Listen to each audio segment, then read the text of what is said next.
Hey, ich bin Jordan und heute zeige ich dir, worauf du beim Service für deine Gäste unbedingt achten solltest.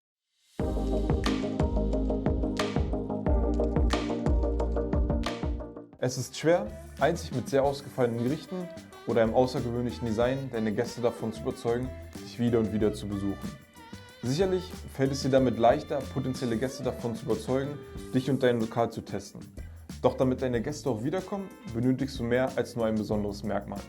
Der Großteil der Kunden besucht ein Lokal, sei es eine Bar oder ein Restaurant, immer wieder aufgrund der Beziehung, die zum Lokal aufgebaut wurde. Mit einem herausragenden Service kannst du die Beziehung zu deinen Gästen aufblühen lassen und so dafür sorgen, dass sie gerne wiederkommen und dich weiterempfehlen. Worauf du dabei besonders achten solltest, erkläre ich dir jetzt. Es ist wichtig, deine Gäste nicht unnötig warten zu lassen. Achte darauf, dass sie nach ihrem Antreffen in den nächsten 2 Minuten von dir mit einem Lächeln begrüßt werden. Sei dabei herzlich und einladend. Hast du die Möglichkeit, helfe deinen Gästen auch gerne aus der Garderobe. Nachdem du die Gäste platziert hast, stelle dich selbst kurz mit deinem Namen vor und biete dem Tisch Getränke an. Schlage bestimmte nicht-alkoholische und alkoholische Getränke als Aperitif vor. Auch wenn es banal klingt und als selbstverständlich angesehen wird, wenn es jedoch nicht befolgt wird, entsteht Unzufriedenheit. Das Einhalten der Reihenfolge der Gänge und die zeitliche Abfolge.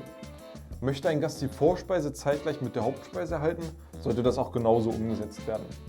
Gibt es keine speziellen Wünsche, kann man sich an einem zeitlichen Ablauf orientieren.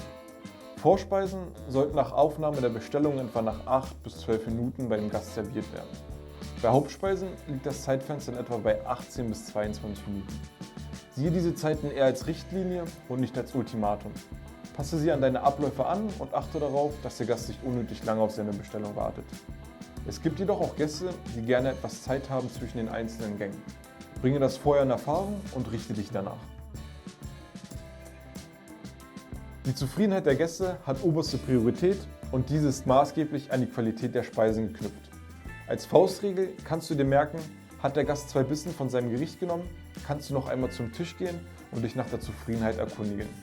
So kannst du noch schnell genug ein etwaiges Malheur ausgleichen und darauf reagieren. Bedanke dich immer bei den Gästen, dass sie gekommen sind.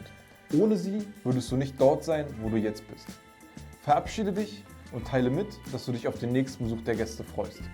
Ergibt sich die Möglichkeit, helfe deinen Gästen auch gerne in die Garderobe und weise sie auf anstehende Neuigkeiten in deinem Lokal hin. Schaue, dass du dich an diesen Tipps orientierst und sie in dein Konzept implementierst. Doch behalte auch im Hinterkopf, dass die Gastronomie ein People's Business ist und das stumpfe Befolgen von Regeln allein nicht ausreicht, um guten Service zu leisten. Lasse dich auf deine Gäste ein und zeige Empathie. Freue dich auf unser nächstes Tipps- und Tricks-Video, denn dann gehen wir auf weitere Feinheiten ein, die bei einem guten Service nicht fehlen dürfen. Also abonniere unseren Kanal und über ein Like freuen wir uns natürlich auch. Bis zum nächsten Mal.